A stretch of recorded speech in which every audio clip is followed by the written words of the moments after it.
Chapter 14. Dad! Oh my God!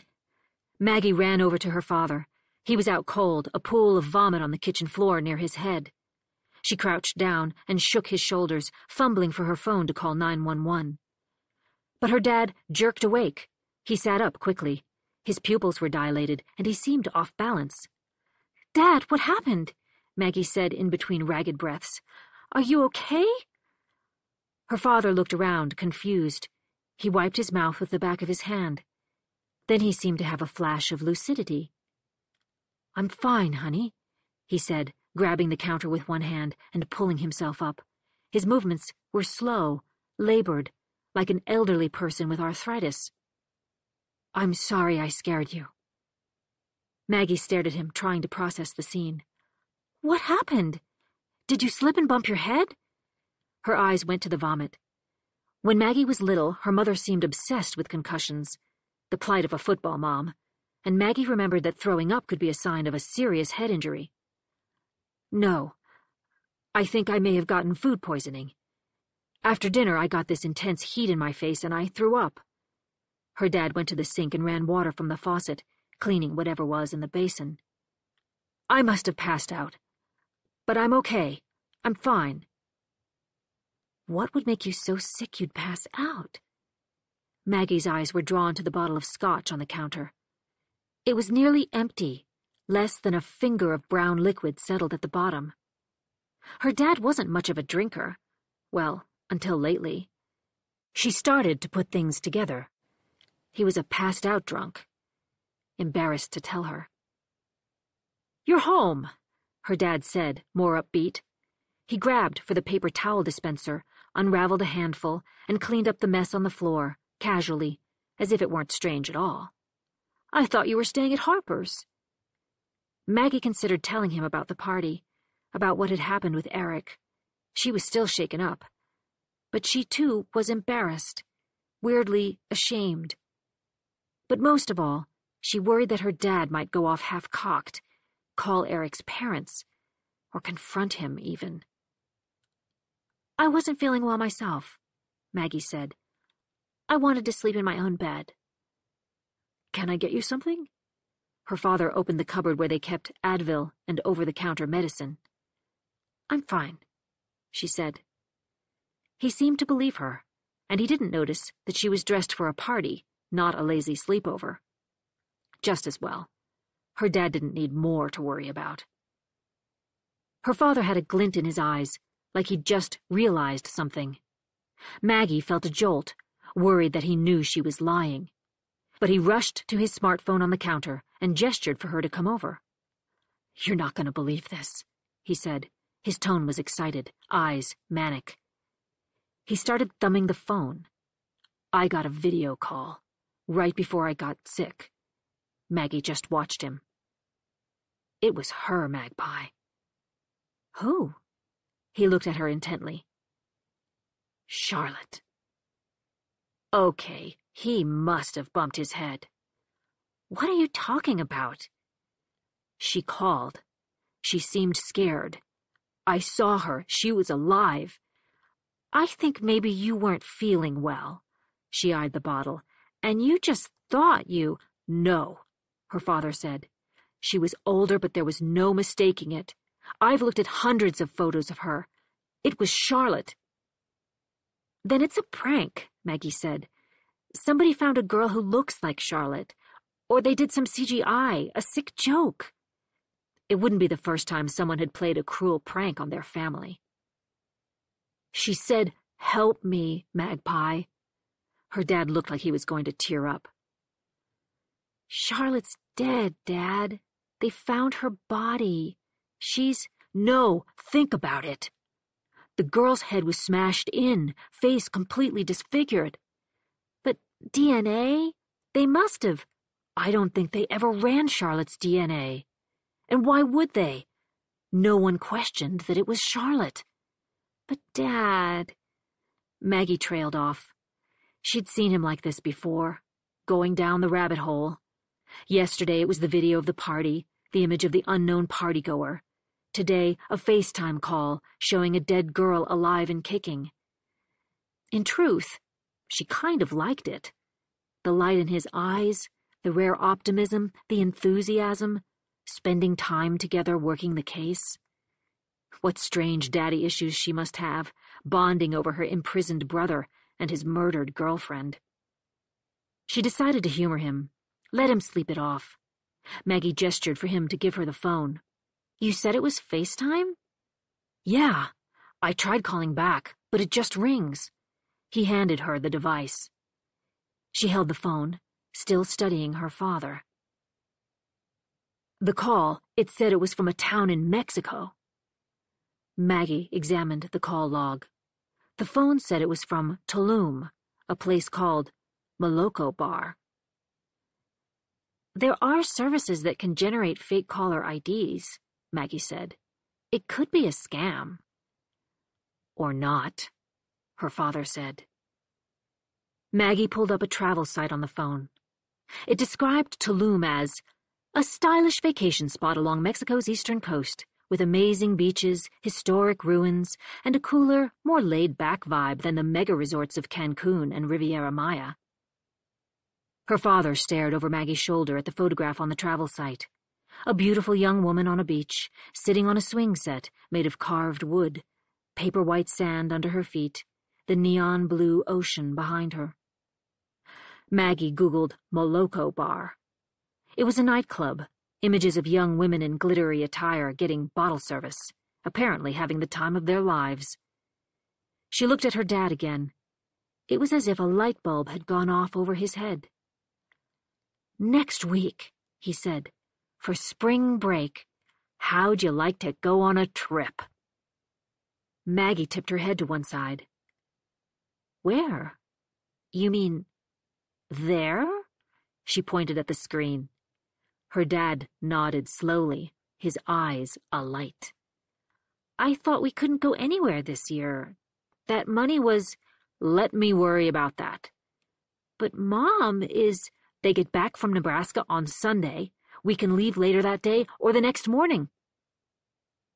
"I don't think Mom will like—" "Let me handle your mother." He was acting impulsively. No, obsessed. Crazy. Maybe he did have a concussion. But Maggie didn't have the heart to pop this balloon tonight. He'd come around. "Get some sleep," he said. "We've got a lot of planning and packing to do tomorrow." She wanted to tell him what had happened earlier. That she'd lied to him and was sorry. That she'd been terrified. That she'd used what he taught her and gotten away. But instead, she kissed him on the cheek and said, "Good night, Dad." Sitting on her bed in her sleep shirt, Maggie hugged her knees as her mind returned to the party. Her heart thrummed looking at the fingerprint bruises on her wrists. She'd been a fool, believing Eric was interested in her, believing he was a sweet boy like her brothers. She tried to suppress the tears, but that look in his eyes. If she hadn't tricked him into letting his guard down, he would have... She didn't want to think about that. She wanted to forget about tonight. She wanted this stupid year to end so she could leave for college and start over. Someplace where it mattered how intelligent you were and not just how you looked or how well you threw a ball. Someplace where she wasn't just Danny Pine's sister. She wished her mom was home. She could call her, of course, but she didn't want to call this late, worry Mom while she was out of town. Mom had enough going on dealing with Grandpa. And returning to that town where everyone hated them. She thought about Eric again, pretending to care about Danny's case, faking interest in the video. She reached for her laptop, which was at the foot of the bed. She wanted to check for any comments or tips about the video. If there was one thing the Pines were good at, it was using Danny's case to avoid their problems. Excitement flickered in her chest. The page was filled with dozens of new comments, potential tips. But then she read them. Slut.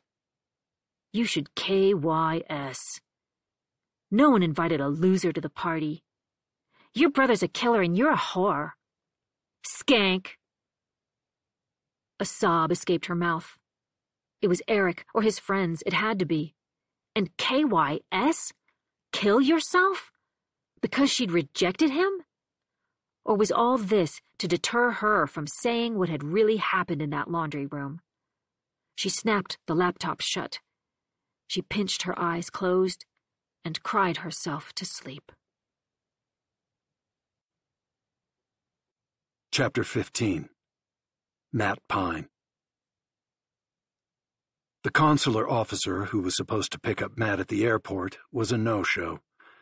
Matt texted Agent Keller, then made his way past the luggage turnstiles, crowded with travelers waiting anxiously for their bags.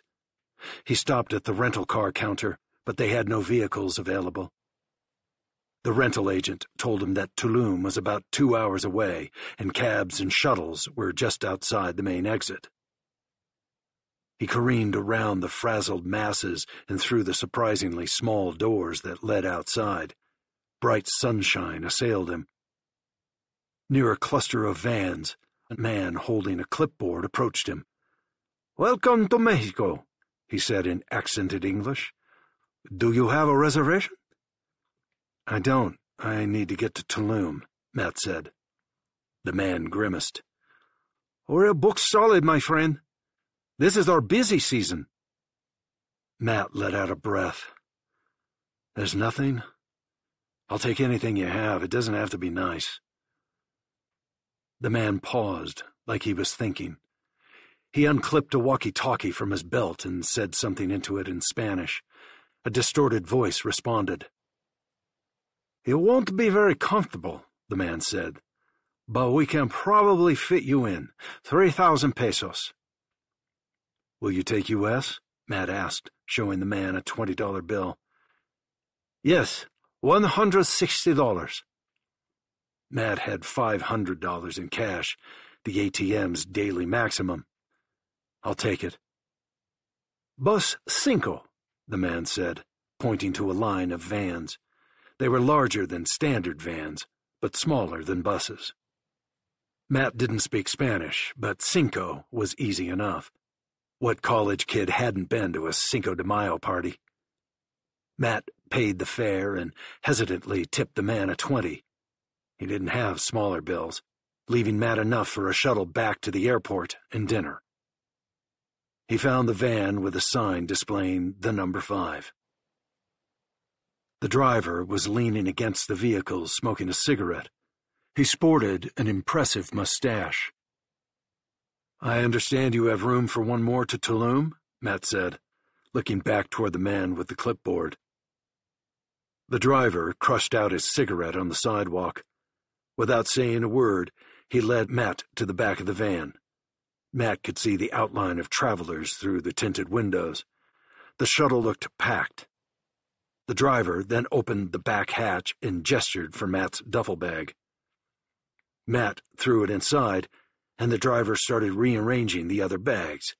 He was piling them to one side in a very particular way. "Oh," Matt said, realizing that the man was making room for him. He climbed inside and sat in the cramped space surrounded by luggage. It wasn't as bad as he'd expected.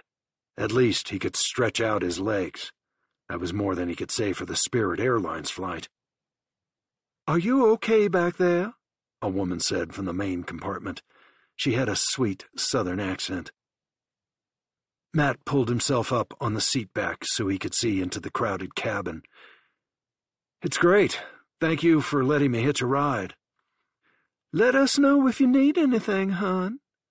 Her voice held a motherly hint of concern. Matt spent the next 2 hours bouncing around in the back, watching out the rear window as they cruised south on Highway 307. It could have been any nondescript road in the U.S., except maybe there was more litter. Or maybe that was just Matt's current mindset, focusing only on the gloom. These weren't exactly the ideal circumstances under which to visit Mexico for the first time. It was nearly 5 o'clock.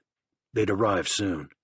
He'd have just enough time to get to the police station, sign the papers, and make it back to the Cancun airport for his 9 o'clock return flight to New York.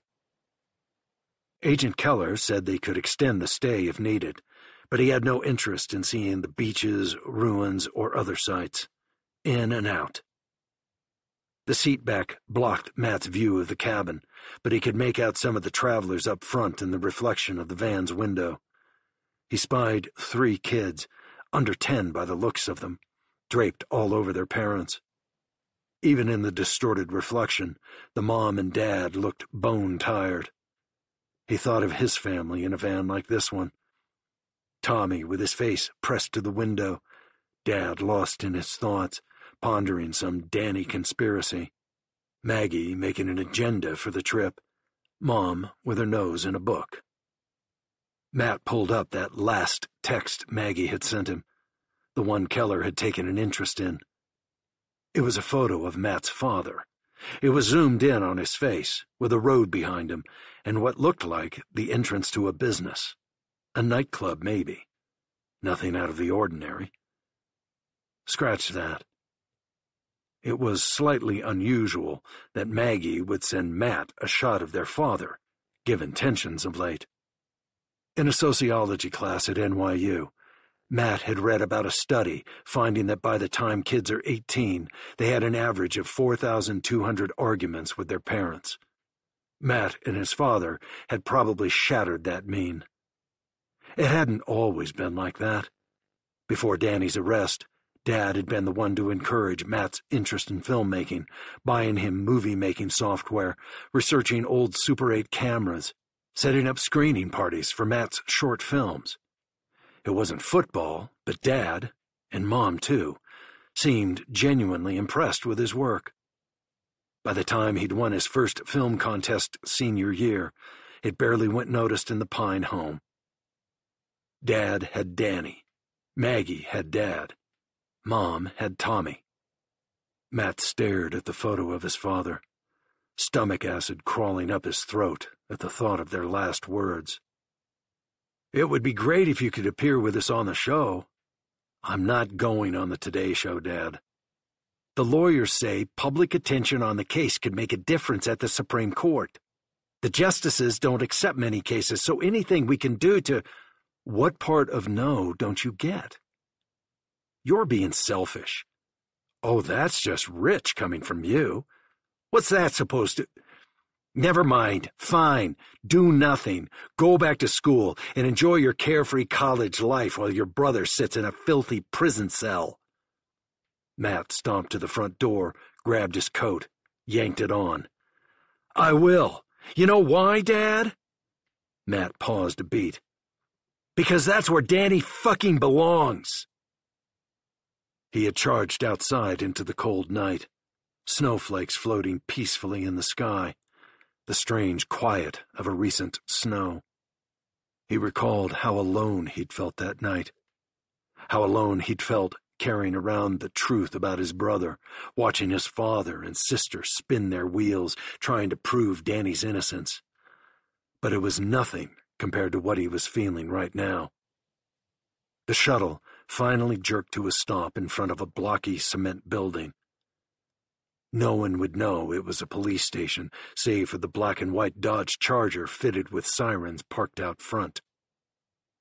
The van's back door swung open, and Matt pulled himself out, tipped the driver, and raised a hand to the kids waving at him until the van disappeared down the road. He took a deep breath. It was time to claim the remains of his family. One bite at a time, Maddie. One bite at a time. Chapter 16. Sarah Keller. After her trip to the airport, Keller sat in her small windowless office in the FBI's New York field office, poring over a report. It was the initial data set analyzing the Pine family's digital footprint. Without their laptop computers or smartphones, the report was lighter than usual, limited to internet searches, social media posts, GPS locations. But the file was still 3 inches thick. There was no known crime. The word so far was freak accident, but something was gnawing at her. Many agents scoffed at the notion of cop intuition, arguing that it was the kind of magical thinking that led to tunnel vision and convicting innocence. But Keller always followed her gut. And here it told her 2 words: foul play. So under the pretext of her money laundering investigation of Marconi LLP, she'd had the IT nerds work their relationships with the internet companies and get the data. Once Mexico delivered the phones and laptops, she'd have a more complete picture. Keller flipped through the stack, brushing through the pages and pages of unintelligible code until she found the search engine report. It contained every search made through the family's internet service in the past 3 months. Searches about takeout food, menu for Thai garden, the weather, is it going to rain today, education, best MIT dorms, leisure, what's on TV tonight, health, why can't I sleep, arts and crafts, how to make slime, and the other infinite queries of an ordinary American family. In the financial crimes section, where agents had to analyze mountains of data, she'd learned to separate the wheat from the chaff. For search engine reports, Keller's go-to trick was to jump to what users had purposefully deleted from their search history. Typically, it was what you'd expect: lots and lots of pornography. But the Pine deleted searches included no porn-related inquiries. Someone, however, had erased some troubling searches from the history. Does life insurance pay if you kill yourself? How to make sure insurance pays if suicide? How many Zoloft needed to overdose? Effects of parent suicide on kids. The sound of Keller's office phone interrupted her. She plucked the receiver from its cradle. "Keller," she said in her official voice. "Judy and Ira Adler are here to see you," the receptionist said. "Who?" Keller clicked on her calendar to see if she'd forgotten an appointment. "I don't see anyone on my schedule." "They say they're here about the Pine investigation." Keller thought about this. Officially, there was no investigation, and certainly not one anyone would associate with Keller. She was effectively a babysitter, assigned because of bureau politics and the strained connection to the Marconi case. While the receptionist waited with an annoyed breath through the receiver, Keller tapped Judy Adler into her computer's search engine. A Wikipedia page appeared. Judy Adler is an Emmy Award-winning filmmaker and producer. She rose to prominence with her documentary series, A Violent Nature, which she co-directed with her husband, Ira. Keller released her own annoyed breath. "I'll be right out." She made her way down the hallway. Through the glass security doors, she got a look at her visitors. Judy Adler was probably in her late 50s. She wore black and had dark hair with severe bangs. With her was a man of a similar age, who wore slightly tinted eyeglasses and had disorderly gray hair. In the reception area, Judy approached with a confident stride, sticking out her hand. "Special Agent Keller, thanks for meeting with us. I'm Judy Adler. This is my husband, Ira." Keller was tempted to say that she knew who they were, but just shook both their hands, nodded politely. "What can I do for you?" "We hoped we could talk." Judy looked around the empty reception area as if to confirm no one was listening. "About the Pine investigation." "I don't know what you're referring to." Judy Adler gave Keller a knowing smile. "There are photos of you with Matthew Pine all over the internet. It took our people about 5 minutes to identify you." The damn paparazzi from the dorm. Before Keller responded, Judy Adler said, "We're filmmakers. We made a documentary about the Pines. Maybe you've seen it. A Violent Nature." "Some of it," Keller said, not offering a compliment. She actually thought it was well done. The Adlers were good storytellers. The old family photos of the Pines, the eerie string music, the interviews and news clips expertly interspersed for dramatic effect. Keller realized that Judy Adler was the interviewer, the faceless voice off screen, who'd probed subjects about Charlotte's death. "We had our investigator go down to Mexico," Judy said. "He found something, and our lawyer said we should talk to the FBI. She had Keller's attention now. By the look on Judy Adler's face, she knew it. Why don't you come back to my office? The Adlers signed in and secured guest badges, then followed Keller to her office. Keller gestured to the visitor chairs and took her seat behind the desk. She subtly closed the computer research file on the Pine family. Keller said, "Just so we're clear, whatever we discuss is off the record." Judy frowned but gave a resigned nod. Her husband still hadn't said anything. They struck Keller as one of those couples where the husband needed to be the strong, silent type. "You sent an investigator to Mexico?" Keller asked. "We stuck him on the first plane out after we heard. We're making a sequel to the documentary, and obviously what happened is relevant to the story." "What's the sequel about?" Keller asked. "Today," Ira Adler said, speaking for the first time. He had a husky, breathy voice, friendly, non-threatening. "We started off focusing on Danny's appeal," Ira said. "There were some famous appellate lawyers working the case, and we had lots of public support." Judy spoke now. "But it turns out famous appellate lawyers," she put the word in air quotes, "are about as interesting as Nebraska. Do you know the state's official slogan?" Keller shook her head. "I swear I'm not making this up." Judy raised her hand like she was taking an oath. "Nebraska's slogan is, 'Honestly, it's not for everyone.'" She coughed out a laugh, then said, "I've spent months there, and they aren't lying. We're going back tonight." Keller suppressed a grin.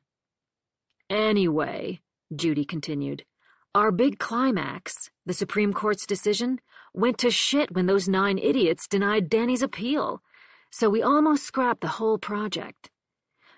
But then we decided to focus on the girl," Ira said. They had the rhythm of a couple who'd been married a long time. "You mean Charlotte?" Keller said. "Right," Judy continued. "I mean, one of the criticisms we got over A Violent Nature, and it wasn't totally unfair, was that Charlotte seemed to get lost in it all. We were so focused on that awful interrogation of Danny Pine and the unknown partygoer and Bobby Ray Hayes that we never really gave the victim her due." "So, what does the accident in Mexico have to do with Charlotte?" Keller asked. "Well, what if it wasn't an accident?" Judy said, holding Keller's gaze. Keller felt a flutter in her chest. "Always trust your gut." "The Mexican authorities haven't said anything about foul play," Keller said. Judy said, "Maybe our guy knows how to ask a little more persuasively." "By paying someone off," Keller replied. Judy didn't flinch. "I wouldn't call it that. And I can assure you we broke no Mexican laws." She snapped her fingers while simultaneously pointing at her oversized handbag, which was just out of reach. Ira passed her the bag, and Judy fished out a tablet. "But things work differently down there."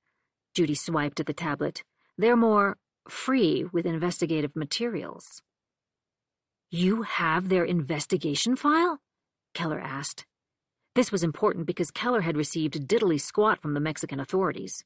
The local cops in Tulum had snubbed the FBI's Mexico legal attaché, and the consular officer had been astonishingly unhelpful. "If you can call it that," Judy said, "they're not exactly skilled investigators. They're just a small-town force." Homicide. "So what's in the file?" "Photos of the scene." "They at least did that much." Keller swallowed. The Adlers had post-mortem photographs of the Pine family. Keller didn't want to look at them, but she had to. She eyed the tablet and nodded for Judy to pull them up. A few swipes later, and Keller's breath was stripped from her lungs. Mrs. Pine, even more beautiful than in the photos Keller had seen, was lying on the couch, a book resting on her chest. She looked like she was taking a nap. "I don't see any signs of foul play," Keller said. "It looks consistent with a gas leak." "Look again," Judy said. Keller moved her face closer to the tablet, studying the screen. Olivia Pine's face was peaceful. Her long legs, she was a runner by the looks of them, stretched out on the sofa. There was no blood or obvious signs of trauma. Next to the sofa was an end table. On it, a lamp and coaster. Nothing seemed disturbed or as if there had been a struggle. Keller could feel Judy staring at her, waiting for her to see. Then she did. "The book," Keller said, touching the novel on Olivia Pine's chest with her finger. "It's upside down." Judy gave an exaggerated nod. Keller thought it over. If Olivia Pine had passed out from the gas while she was reading, the book would have fallen in place. It wouldn't be upside down. "It's staged," Keller said, more nodding from Judy. "That doesn't mean she was murdered," Keller said. "The cops could have bungled the scene and put the book back on her chest to cover themselves." Judy didn't respond. Instead, she reached for the tablet, swiped, and handed it back to Keller. Keller's heart sank at the sight of the girl, Margaret. Matt called her Maggie. She was on her stomach, on top of the bed. This time, Judy didn't wait for Keller to see it. She pointed her index finger at the screen.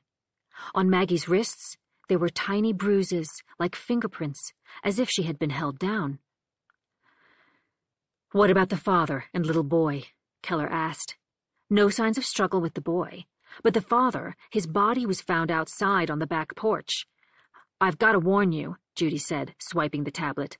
"The photos aren't for the faint of heart." Keller tried not to gasp. Evan Pine was little more than a bloody stump, an image fit for a horror movie. What the hell?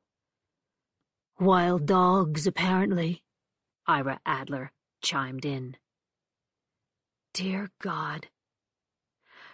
Keller needed to warn Matt in case the Mexicans required him to personally ID the bodies. Keller looked away from the image, thinking. That Evan Pine was outside supported the Adler's foul play theory. He confronted someone trying to get in from the back of the property. They killed him, and the dogs got to the body.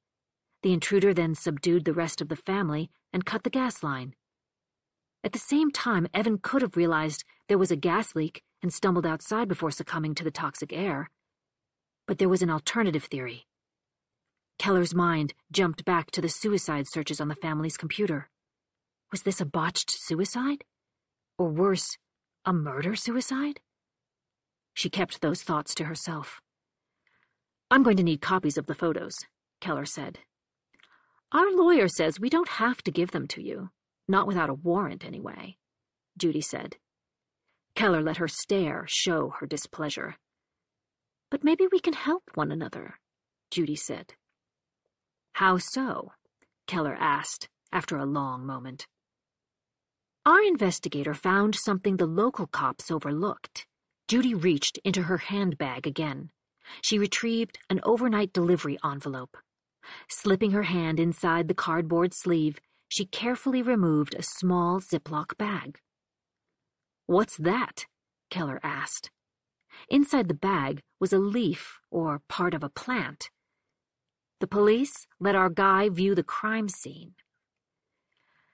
Keller opened her mouth to say something, to castigate them for potentially contaminating the scene, but Judy waved her quiet. I know, Judy said. She was a hand talker, but they'd already closed the case, designated the deaths accidental. "What did he find?" Keller asked, deciding a lecture on crime scene protocol wouldn't get her anywhere. And she wanted to know what was in the bag sitting on her desk. "The scene was immaculate," Judy said, "wiped down from top to bottom. The kitchen and bathroom trash cans all empty, even though there was nothing in the cans outside. It was suspicious, unusual, but there were plausible explanations." "Maybe the local police let the maid clean the place," Keller said. "Or maybe the Pines cleaned up before." Judy offered a resigned nod. "The Tulum cops certainly didn't think there was anything to it, but our investigator said it had the earmarks of a professional. And when he examined the scene outside, where they found Evan Pine's body, he found this. Judy handed Keller the plastic bag. The patio of the rental is surrounded by a tall fence, which is why no one saw the body sooner. The gate was unlatched. Our investigator spotted this near the gate. Holding the bag at eye level with her thumb and index finger, Keller saw it. A drop of red, about a millimeter in diameter, staining the green leaf. Couldn't it just be Evan Pine's blood? Keller said. Maybe, but he was pretty far away from the gate, and the plant was at shoulder height, higher than you'd expect if it was cross-contamination from the dogs tearing out of there. But that's what we hoped you could tell us. Keller narrowed her eyes. You could run the DNA, see if you get any hits, Judy continued. The FBI isn't a private DNA testing service, and we can't disclose confidential investigation materials, Keller said. Judy frowned. Look, our lawyer says you don't have jurisdiction, and we have no obligation to give you the sample. And we can hire DNA experts and genealogists and have them run it through public and consumer DNA databases. But let's save us both some time. Help one another out here. Keller wasn't so sure that the Adler's lawyer was correct. Federal racketeering statutes gave the U.S. jurisdiction over murders committed abroad if the crimes facilitated a domestic criminal enterprise, and the Marconi case gave her a hook. Still, a good lawyer could tie things up for months or even years. What is it exactly you want? Keller asked. Simple. Run the sample through CODIS and let us know the results. CODIS was a series of databases that stored millions of DNA profiles collected by federal, state, and local law enforcement. If the sample came from someone who'd been convicted or arrested, or had a family member who'd been convicted or arrested, CODIS would likely get a hit. And if the feds didn't get a hit in CODIS, they had relationships with private ancestry companies people used to test and analyze their DNA. Judy added, That's all we need. And if you get a hit, we'll commit not to disclose anything without your prior approval. If it turns out to be nothing, Evan Pine's blood, or an animal's or whatever, then we'll know. Keller thought about the photos of the family, thought about the pain in Matt Pine's eyes that morning. Keller wasn't sure she would get authorization to disclose information to the Adlers, but there was no way she was letting them walk out of there with the evidence. Okay, Keller said. You've got a deal. Chapter 17. After the filmmakers ambled out of the field office, Keller arranged for the red droplet on the leaf to be analyzed and run through CODIS. She then turned back to her computer forensics file on the Pine family. She was having a hard time concentrating, questions firing through her head. Was the crime scene staged? If so, then who would want to kill the Pines? Was it an accident? Evan Pine inadvertently gassing his family while killing himself? Or was it an intruder? A third party making it look like a tragic accident? But who and why? Could it be related to her money laundering investigation of Marconi? And if it was a third party, a contract killer, as the Adler's investigator speculated, how could the perp be so careful to wipe the scene clean but leave DNA behind? And why would the perp be bleeding? Did Evan and the intruder have an altercation? And the killer was injured? She needed to stop, slow down. She wasn't making a movie like the Adlers. She needed to take things slowly, methodically, objectively. She would get the results from the DNA tests. She would have the bodies autopsied. She would conduct interviews. And until then, she'd review the digital forensics and documents. She thumbed absently through pages of data until something caught her eye. 2 days before the family left for Mexico, the teenage girl, Maggie, had deactivated all Danny Pine's social media. Keller soon thought she knew why. The girl was being cyberbullied. At 2 a.m., there had been an onslaught of messages, hurtful, vile messages. Teenage girls were the worst kind of mean. But what had precipitated them? Keller examined the feed on the Free Danny Pine Facebook page. The last post was a video that Maggie called Tip. Keller was about to watch the clip when her office phone buzzed. She glanced at the display on the old desk phone. It was her boss, Stan Webb. "Special Agent Keller," she said in her official voice. Stan was a formal man, so as a rule, Keller kept things formal. "I need you to come with me to D.C., Stan said, without pleasantries. Stan had never asked her to accompany him to headquarters, so this was unusual. "Sure. When do you—" "Right away," Stan said, like it was the last thing in the world he wanted to do. Today? Keller felt a sinking in her gut. Being beckoned to HQ, with the boss, couldn't be good. And it was more time away from Bob and the twins. "Is everything okay?" "You know how they are. The field offices don't exist until a reporter calls asking about one of our cases." "It's about the Pines?" "Appears so. I could kill Fisher for getting us involved." Fisher was Stan's boss in Washington, a politico who looked over the East Coast field offices and who'd wormed them into the Pine case. "You'll need to be prepared to brief the deputy director on the status, and on the Marconi investigation." "Of course. When do we need to leave?" 10 minutes ago. We're taking the jet. Wheels lift at 1400 hours. Stan always spoke in military time, and Keller had to do the conversion in her head. 2 p.m. She looked at her watch. She had an hour to get things in order. She wouldn't have time to go home, but she kept a travel bag at the office. She traveled some for her job, but she'd never flown on a bureau jet. Someone was taking the Pine situation seriously. And that was without knowing the family could have been murdered. At just before 2, Keller mounted the narrow stairs of the Gulf Stream. She was embarrassed that she was excited for the flight, her first ever on a private plane. Working for the Bureau wasn't like those television shows, Criminal Minds or CSI, where agents jetted around hunting serial killers. In financial crimes, she was largely a desk jockey, analyzing documents, writing reports, occasionally meeting with financial institutions to wrench bank records out of their grubby hands. She looked around the cabin. It didn't live up to expectations. The jet was better than flying commercial, for sure. No waiting in lines or middle seat hell. She had a single seat and her own work table. But it was hardly glamorous. The plane had the feel of an aging Greyhound bus. Dated decor and worn plastic. The flight attendant was a plump woman in a polyester uniform. Stan sat in his own single seat, a comfortable distance across the cabin. He wore a stiff suit and a sharp part in his hair, and glasses with no frames.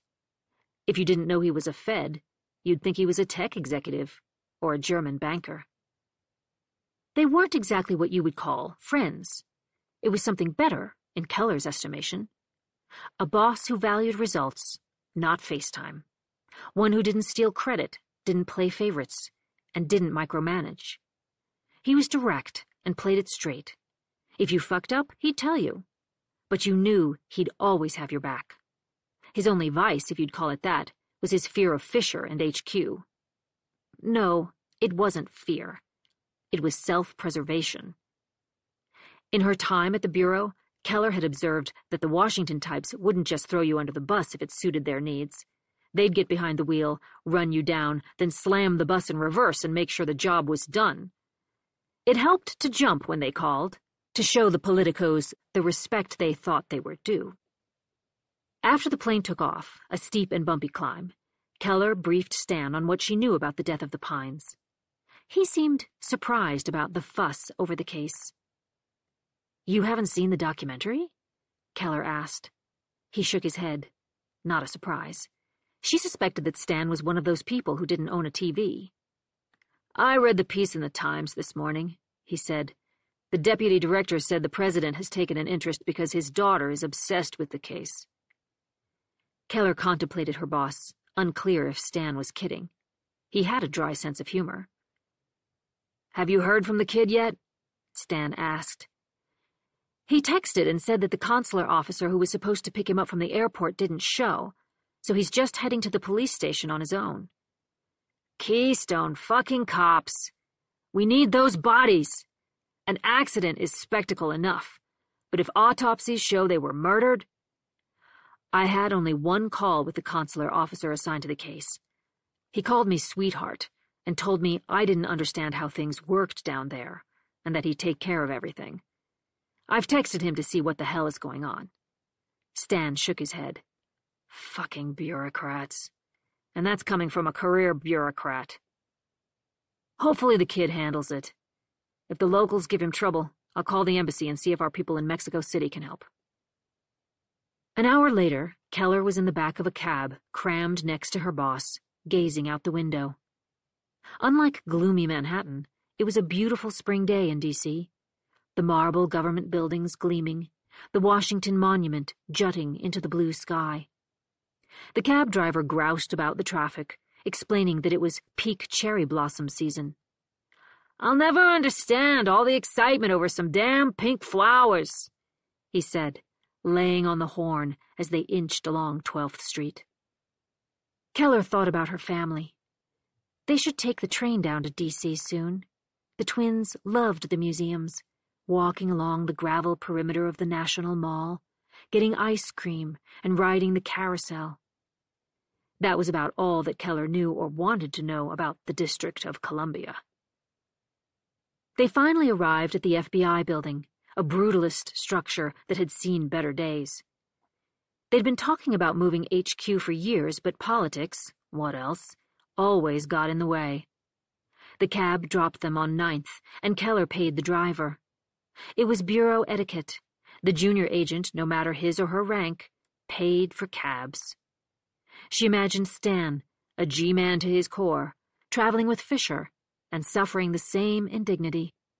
Several layers of security later, multiple ID checks, man-traps, key-card swipes, and they were in the office waiting area for Deputy Director DeMartini. The puffy-faced man burst from the back offices. He gave Stan and Keller a curt nod and said, "Walk with me." It was hard to keep stride. The deputy director was a tall man, at least 6'2", which seemed to be a prerequisite to making it to the top in testosterone-laden federal law enforcement. "I've got to brief the director on the dead family in 7 minutes. What do we know?" Stan started, his report as precise as a Swiss watch. "It was a spring break trip for their younger kids. The tickets were booked at the last minute, just a day before they left. They likely died on the 3rd day, Wednesday. Phone and social media activity went dark then. They missed their flight home a few days later, and the property management company's maid found them when she came to clean up the place for the next guests. The Mexicans say it was an accident." DeMartini shook his head. "Your email said something about foul play?" "I'll let Agent Keller brief you." Keller tried to steady her breath from the brisk walk. She gave the report in clipped cop speak, mimicking Stan. "Just the facts, ma'am." Initial reports are that cause of death was a gas leak, but the locals have been uncooperative. We don't have the bodies yet, but there are photos suggesting the scene was staged. DeMartini stopped, narrowed his eyes, waiting for her to elaborate. Keller told him about the visit from the Adlers, described the photo of the mother's paperback upside down, the marks on the girl's wrists, the father's bloody remains, the unusually clean crime scene, but most important, the drop of blood. "Why don't we have our own forensics? Or the bodies, for that matter?" DeMartini said, his question plainly rhetorical, but his tone indicating that he didn't like the Federal Bureau of Investigation getting bested by filmmakers, of all people. "The locals. They wouldn't talk to our legats and won't release the remains without a family member claiming them in person. We sent the surviving son there today. Couldn't our people at State cut through the bullshit?" "I'm not sure how hard they've tried," Keller said. Stan gave her a look. Perhaps she shouldn't have said it. "Fuck that," DeMartini said. He fished out his phone, clicking on it with his big thumbs. "Get me Brian Cook at State," he said into the device. "I know. Tell him it's important." He waited a long moment. "BC, how the fuck are you?" The deputy director started walking again, and Keller and Stan trailed after him. "Look, I'm sending over 2 agents who need your help with something. Any chance you can fit them in?" "Yeah, within the hour." He listened for a moment, barked a laugh at something, then said, "I owe you one. Let's hit some balls at Chevy soon. I'll have Nadine get you on my calendar." DeMartini pocketed the phone. He stopped again, this time in front of the director's office suite. "Fisher said something about the father having a connection to an ongoing case." "The father worked at Marconi LLP. He was fired a couple weeks before the family left for Mexico," Stan said. DeMartini shook his head like he hadn't the foggiest. "Marconi's been a target for 2 years. Money laundering and the usual. The firm's the Sinaloa cartel's bank." "You rousted them yet?" Keller was about to speak, to note that approaching Marconi would jeopardize 2 years' work, but Stan beat her to it. "Tomorrow morning, first thing. Keep me posted. The administration," DeMartini said the word with an exasperated sigh, "is very interested in this case. I do not want to get my updates from the Post." "Understood," Stan said. "Cook at State should be able to get you what you need in Mexico. Go to the C Street lobby, and send me a report after you shake the tree at Marconi." Stan and Keller nodded, and DeMartini turned and pushed through the mahogany door of the director's suite without saying goodbye. Keller looked at Stan. 200 miles for 6 minutes. "You wanted a long meeting?" Stan replied. They took the elevator to the ground floor. "I was surprised about Marconi," Keller said.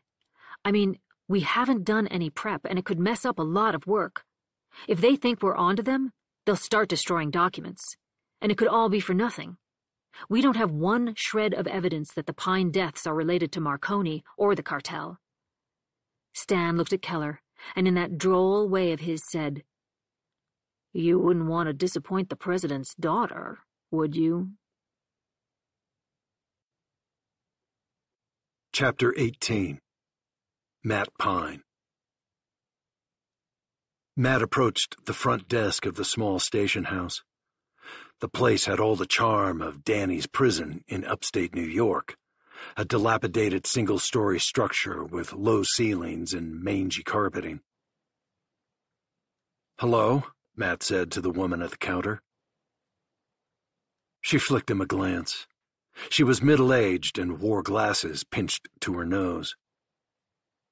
"I'm here to see Senor Gutierrez," Matt said, looking at the paper Agent Keller had given him with the investigator's name.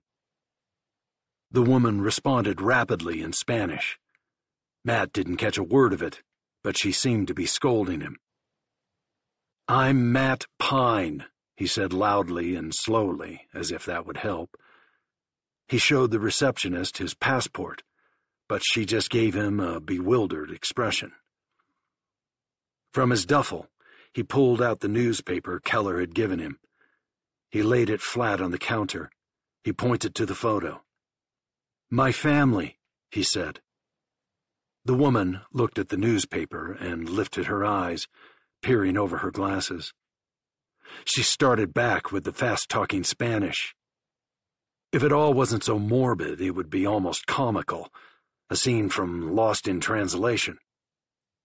Matt said the only phrase he remembered from high school Spanish. "No hablo español." The woman stopped, let out an exasperated breath. She pondered Matt at length and finally pointed to the detective's name on the sheet of paper. Then she gestured out the door. "Ah, Senor Gutierrez is out." Matt paused. "When will he—" Matt stopped again. He pointed to a clock on the wall behind the woman. It was one of those old-fashioned clocks you'd see in elementary schools, round with a white face and black numbers. "What time will Senor Gutierrez return?" Matt pointed to the officer's name, then the clock again. The woman seemed to get it. She stood and pointed to the 9 on the clock. "He'd be there at 9 tonight." "No." The woman made a gesture like she was sleeping, then made a circular motion around the clock, past the 9, and around once until she stopped at the 9 again. "Tomorrow morning, 9 a.m. So much for getting out of there tonight. He considered asking to speak to another officer, but there didn't seem to be anyone else at the station house. Outside, the sun was disappearing on the horizon. Matt started walking toward the main road ahead in the distance. He passed a run-down auto repair shop, a convenience store with no windows, and a chicken place, by the looks of the hand-painted rooster on the sign. He felt as he did in certain parts of New York, safe enough, but on alert. A scruffy dog ran up to him. "Hey there, buddy." Matt risked giving the stray a rub behind the ears. His fur was matted, and he had scars, but he was friendly. His face looked like he was smiling. Matt couldn't help but smile back at him. The dog made a sound like he was trying to talk. "You hungry?" The dog looked up at him. Matt unzipped his duffel and found a bag of pretzels, the snack from the airplane. The dog started dancing in circles. "Not the healthiest, but here you go." Matt emptied the bag on the ground. "See you later, Smiley." Matt made it to the main road, the dog trailing behind him, hoping for more food. Highway 307 was a long row of shops, bars, restaurants, and currency exchange stations. Tourists were drifting in and out of stores, buying trinkets, and shopkeepers sat on stools out front. Matt's stomach growled. Like Smiley, who'd wandered into one of the shops, he was hungry. He realized it had been more than 24 hours since he'd eaten anything. His appetite was gone. Eating, like other ordinary things, seemed so trivial now. But he couldn't keep running on only despair. Spotting a cantina, he decided he'd get some food, then find a place to stay. The establishment was seat yourself, so he took a stool at a tall bar table. A waitress appeared, and she mercifully spoke English. He ordered a Mexican beer and 2 tacos. When in Rome. He glanced around the place. In the far corner was a group of young women, loud and rowdy and the epitome of ugly Americans. A few tables over was a foursome. They looked like tourists from Japan, sitting politely with their neat polo shirts and hands folded. At the bar were a mix of locals and vacationers. He wondered why his parents had picked Tulum. They'd never talked about going to Mexico. The internet said Tulum was a hotspot for celebrities, cool and off the beaten path. That didn't sound like Evan Pine's scene at all. Maybe one of the celebrities, wherever they were, Matt sure as shit didn't see any, had offered to help with Danny's case. That seemed a lot more plausible than his father deciding to have an impromptu spring break getaway, especially since his mother had been in Nebraska. It didn't make sense. Matt tapped on his phone, searching travel sites for a place to stay. After several searches, he hadn't found a single vacancy, not even in the cheap motels. Maybe he could try a walk-in, since the travel websites might not have up-to-date vacancies. Or there might be some dumps too low end for Expedia. He texted Agent Keller to see if the FBI could arrange accommodations, though he wasn't holding his breath since the consular office hadn't even bothered to show up at the airport. Worst case, he'd stay out all night. It wouldn't be the first time. He started to pull up another site, but a young woman interrupted him. "Hi," she said, staring at him with doe eyes as she slipped onto the stool across from him. She had glossy dark hair and high cheekbones and wore a bikini with jean shorts. "Hi," he replied, curious. He glanced over toward the group of obnoxious American women, since he assumed she was part of their group, but they were gone. "I'm so sorry, but would you mind if I sat with you for a few minutes?" Before Matt could respond, she said, "Behind me, those two guys at the bar. I don't want them to know I'm here alone." Matt shot a quick glance toward the bar. He saw two hard-looking men with crude tattoos hunched over their beers. "I promise I'm not a stalker." She had full lips, and her face lit up when she smiled. "It's no problem. They were bothering you?" She nodded, twisted a strand of her hair. "Once they go, I'll leave you alone, I promise." He didn't say so, but he actually liked the company. It had been a long, lonely day. "I'm Hank, by the way," she said. "Hank?" he repeated. "My dad wanted a boy," she explained with the practice of someone with an unusual name. She had an accent. It wasn't Southern, more Midwestern, a rural lilt. It reminded Matt of his friend Kala's twang when they first met, before she started hiding it. Hank laughed hard at nothing, then reached over and placed her hand on Matt's. "Sorry," she said, "just in case they're watching." The waitress brought over his beer and the tacos. Matt asked if Hank wanted anything, but she ordered just a glass of water. "I thought you weren't supposed to drink the water," Matt said. "I'm an Oklahoma girl. I can handle it." "I knew it. I'm Midwesterner." "I'm one too. I used to live in Nebraska." "You're a corn husker? I think I better take my chances with the creeps," she said, smiling. "Where in Nebraska?"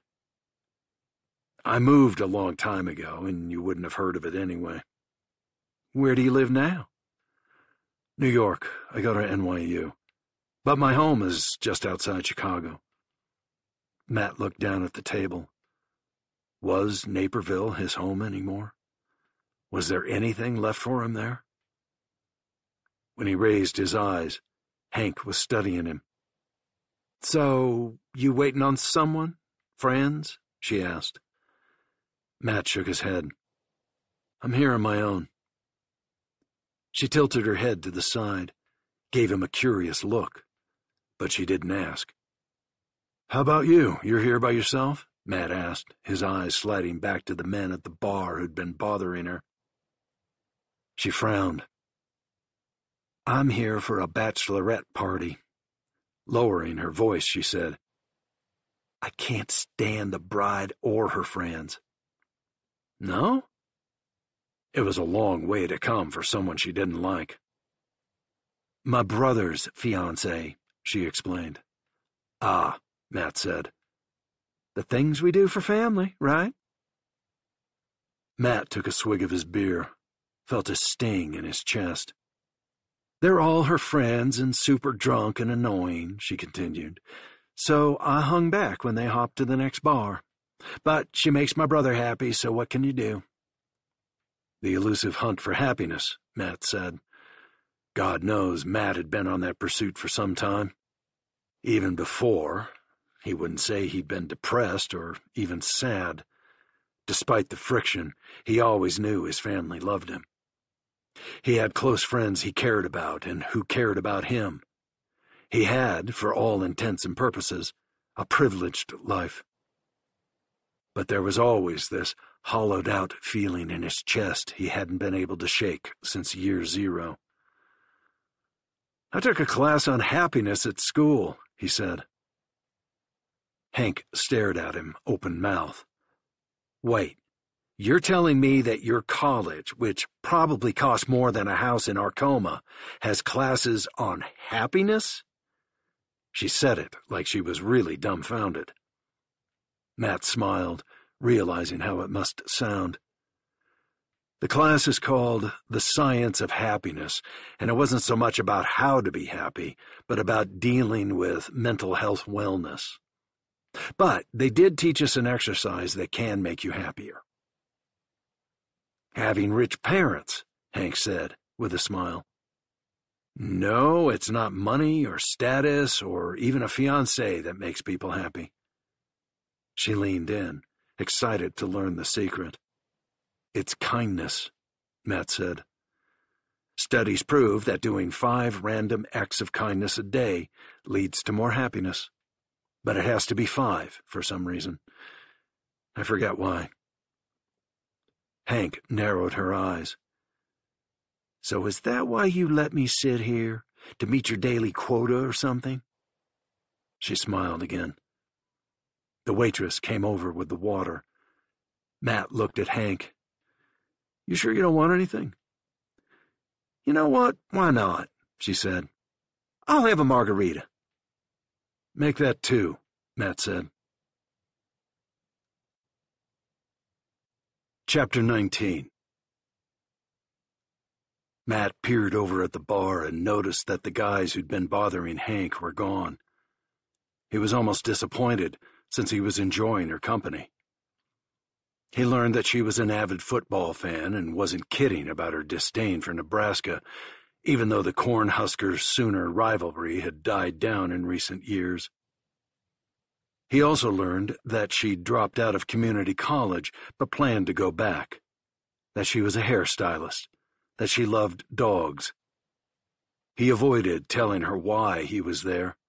It was all mindless small talk, precisely what he needed. They're gone, Matt said, directing his gaze to the bar. She looked over her shoulder and let out an exaggerated sigh of relief. Want me to walk you out to get a cab in case they're still hanging around outside? I have a rental car, but if you wouldn't mind walking with me. It was dark outside. Late. The men were nowhere to be seen, which was a good thing. Matt could hold his own, but there were 2 of them, and they looked like they'd been in their share of fights. And after he'd lost control on that frat boy, he'd pledged to stop with the fisticuffs. A dog ran up to them. It was Smiley from earlier. Speaking of stalkers, this guy's been following me since I got here. Hank crouched down and cupped Smiley's face in her hand. Oh my God, he's so cute. Look at this face. The dog followed them down the main drag. Hank said, He's so friendly. I heard that you've got to be careful. There are packs of wild dogs around here that are dangerous. She looked at Smiley again. But not this sweet boy. You staying nearby? Matt asked. No, we're right on the beach. They wanted to be adventurous and explore the bars here in town. How about you? I actually need to find a place. I was supposed to be in for just the day, but got delayed. You came all the way here with nowhere to stay? She seemed amused by that. Long story. I'll bet. I'll find somewhere. She gave him a sideways look, like she knew better during the busy season. She stopped at a beat-up Toyota parked haphazardly on a side street. It was great to meet you, Matt said. Have a great time at the wedding. You obviously haven't seen the bridesmaid dresses. She paused as if she were pondering something. Hey, I won't be surprised if our hotel has an opening. My brother booked a block of rooms and a couple people canceled last minute. I can drive you. I don't want to put you out. You won't be. Let's call it a random act of kindness, Hank said. But I'll warn you, it's an eco-hotel. My brother's fiancée is an earthy type. Vegan, environmentalist, self-righteous. Matt thought about his friend Sophia. I love that type. And you know the first rule of Vegan Club, right? Hank shook her head. Tell everyone about Vegan Club. She laughed. Matt dropped into the passenger seat. Hank drove down the gravel road, veering around people on old bicycles, past storefronts covered in graffiti and open-air food stands. After a while, the road turned desolate. The only light, the weak beams from the rental car, thick forest on either side of them. "You weren't kidding about this place being in the middle of nowhere," Matt said, breaking the quiet. Hank gave him a quick smile. Matt reached for his phone. She seemed to know where she was going, but he thought he'd look up the hotel. She said it was on the beach, but they seemed to be heading into a rural area away from the ocean. "Shit," he said. "What is it?" Hank looked at him, but turned her eyes quickly back to the dark road. "My phone. I must have left it at the bar." Matt searched his pockets, then dug through the duffel, yanking out his clothes and the newspaper Keller had given him. Without a phone, he'd be screwed. He started looking around the car somewhat frantically. "Would you mind pulling over?" Hank hesitated. "We're almost there," she said.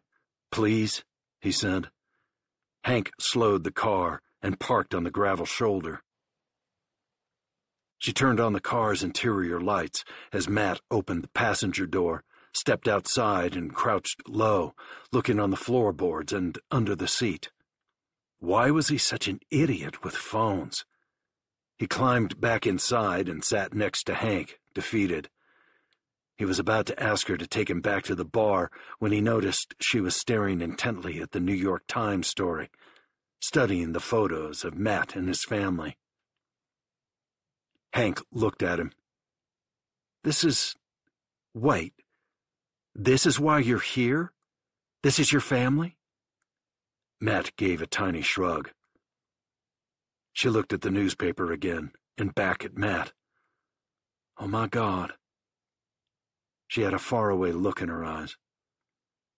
"Sorry," Matt said. "I would have told you. I just didn't want to put a damper on the night." She looked out at the lights approaching from down the long strip of road. Something was different. It wasn't pity or sadness. It was panic. She reached under her seat, then shoved something in his hand. A phone. His phone. "You took my... I don't understand. I didn't sign up for this." She looked up the road. The headlights were getting closer. "You need to get out," she said. "Here?" Matt said, totally confused. He looked out into the gloom. She leaned over, tugged at the door handle, and shoved open his door. "Run," she said, the other car getting closer. Then louder, "Run!" So that's what he did. Excerpt from A Violent Nature, Season 1, Episode 6, What Was Lost. Exterior day, rural road. A mail truck plods down the road. It stops at a circular patch of land with mailboxes lining the perimeter. Cindy Ford gets out of the truck and stuffs mail into a box. Cindy. After Danny's trial, my sister and her family moved to Chicago. Liv and Evan lost most of their friends, and they had to sell the house to pay for the lawyer. But I think they probably would have stuck it out if it weren't for their kids getting teased at school. Matt got into a fight one day, and that was it. They packed up and moved. Cindy points to several dirt roads that jut out of the circular patch of land. Cindy. They call this area the hub. One of the roads leads to the creek where they found Charlotte. Another leads to my sister's old house, which is why they thought Danny was involved, I suppose.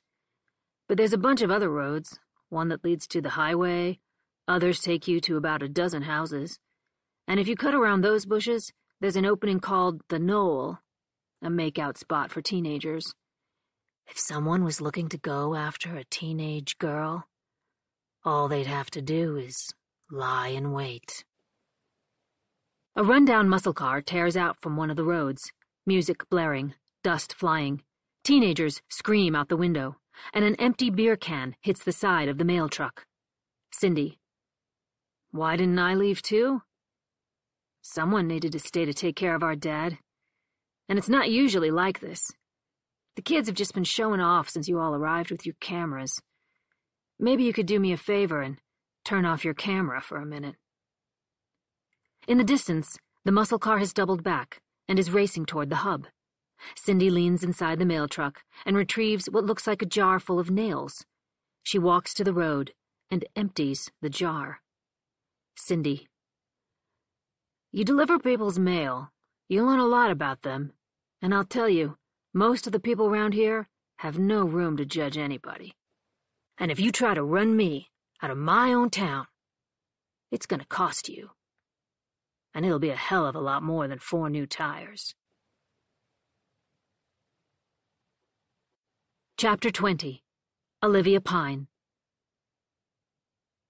Before. Please, Mommy, I've gotta go. Liv looked in the rear view of the rental car. Tommy was wiggling around in the car seat, making a show of grabbing himself to let her know he was serious. We're almost to Aunt Cindy's house. Do you think you can make it, buddy? Liv had just hit Main Street in Adair, Nebraska. It hadn't changed. As promised, it was a main strip with a hardware store, a diner, an old-time movie theater, a drugstore. Adair wasn't a depressed farming community, like many in the heartland. Most of the town worked at Adair Irrigation, the country's largest manufacturer of water management systems. A factory town, surrounded by cornfields. They'd left Adair under the cloud of Danny's conviction. It had been a quiet ostracism, fueled more by whispers than overt scorn. But then Netflix released the documentary, and the whole country seemed to turn on Adair, revitalizing and intensifying the town's contempt for the Pines. The last thing Liv wanted was to stop anywhere she'd be recognized. But based on Tommy's red face and squirming, she had no choice. She knew Parker's Grocery had a public restroom, so she veered into the lot. I'm stopping, Jellybean. Hang on. The store had a new sign, but was otherwise the same as when Liv was a girl. Her father would take her to Parker's every Saturday to buy candy, at least until the cavity sprouted and her mom put an end to it. Holding Tommy's hand, she walked quickly inside. Liv's stomach clenched when she saw the woman behind the register. Danielle Parker hadn't changed much either. Still heavy-set, with eyes that were too close together, and a perpetual scowl. Liv walked head down to the back of the store to the public restrooms, Tommy trying to keep up with her long strides. She clasped the restroom door handle, but it was locked. Of course it was. Wait here, sweetie. I need to get the key. Quickly, please, he said, nearly bursting. Liv went back to the counter. Hello, she said, forcing a smile. Could we have the key to the restroom, please? My son is about to have an... Bathroom is for paying customers only. Liv paused a beat. She looked Danielle in those narrow eyes. With no time for a standoff, Liv jammed her hand into a large plastic container near the register, removed a fistful of hard candy, and dropped the colorful assortment on the counter. $5 minimum, Danielle said. Liv was about to lose it, but she looked back and saw Tommy doing a pea dance. How much is the whole container? Liv asked, gesturing to the plastic jug of candy. Danielle made a face like she was doing a complicated math problem in her head.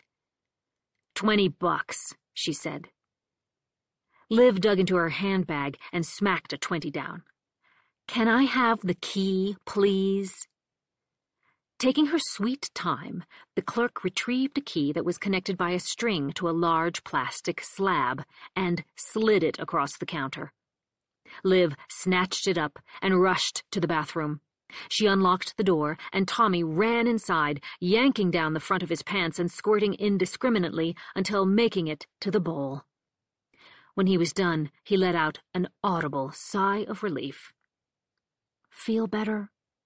He gave a wide-eyed nod. Liv considered the urine all over the toilet seat and floor. She should leave it for the witch out front. But that was all she needed. Danielle telling everyone she'd vandalized Parker's.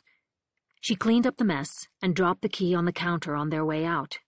But before reaching the door, Liv stopped.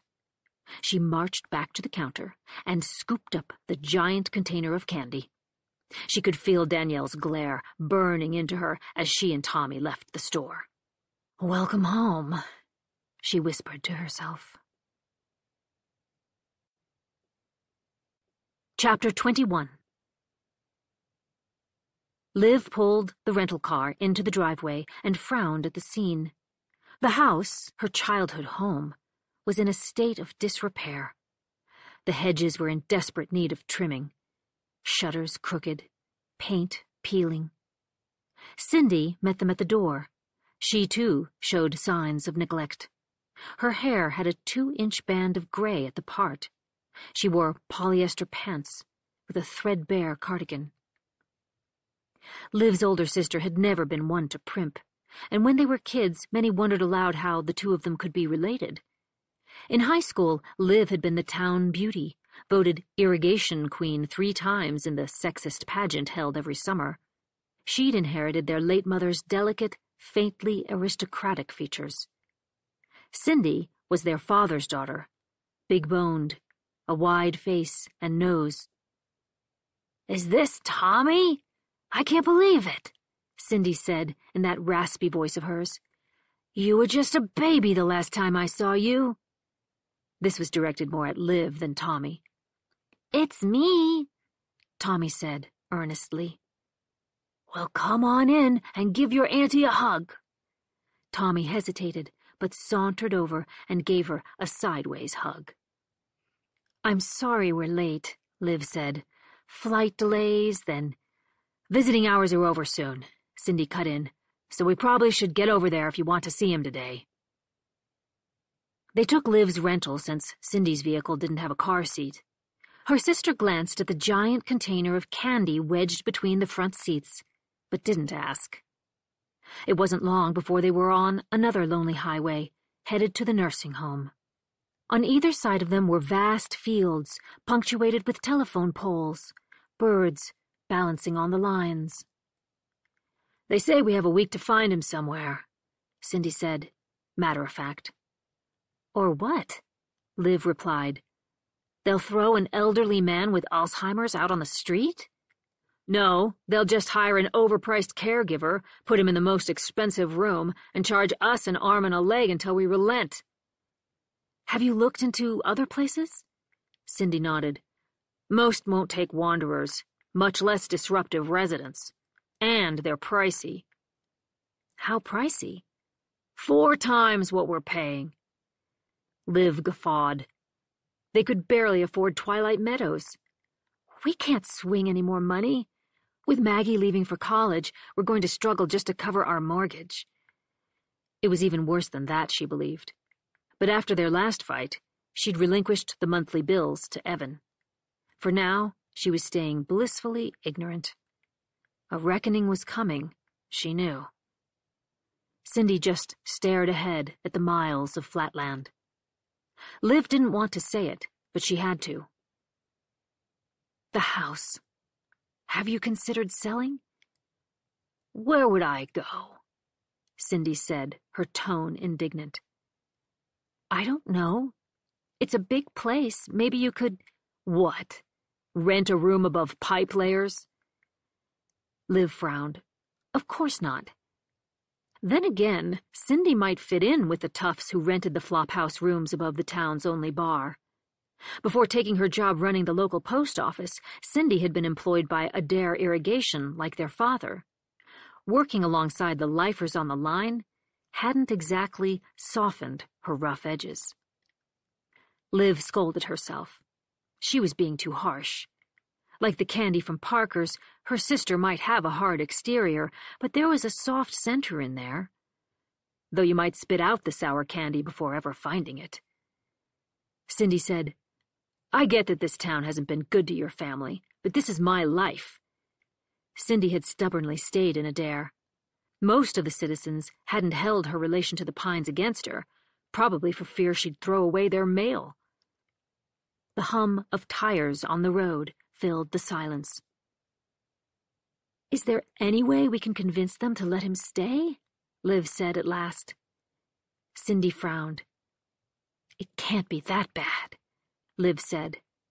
He's wandered off 4 times, and last week Dad threw a bedpan against the wall and called the nurse a— Cindy lowered her voice because of Tommy.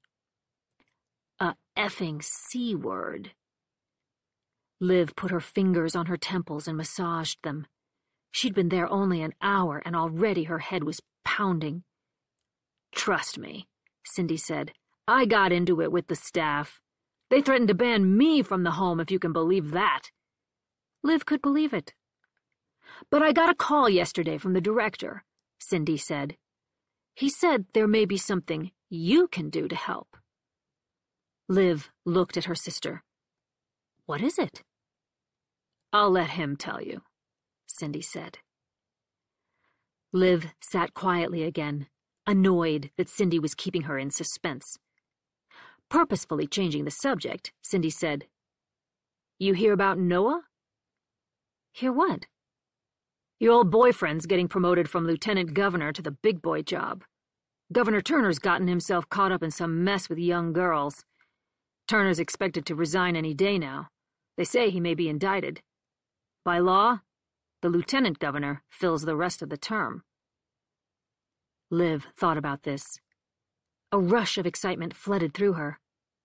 Noah had been an outspoken supporter of Danny, and as governor, he would head the Nebraska Pardon Board. Just when she'd given up on Danny ever being let out, something she'd never say out loud, a glimmer of hope. Then again, that was the cruelest thing about Danny's case. Matt always said it was like the scene from an old mafia movie.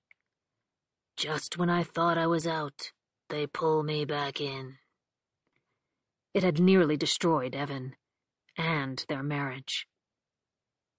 After checking in at the front desk, they walked past a communal area that was filled with elderly people sitting at tables, playing board games or watching television.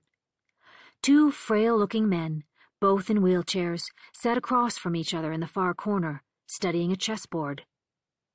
Liv's thoughts drifted again to Matt. He loved the game. She made a mental note to call him.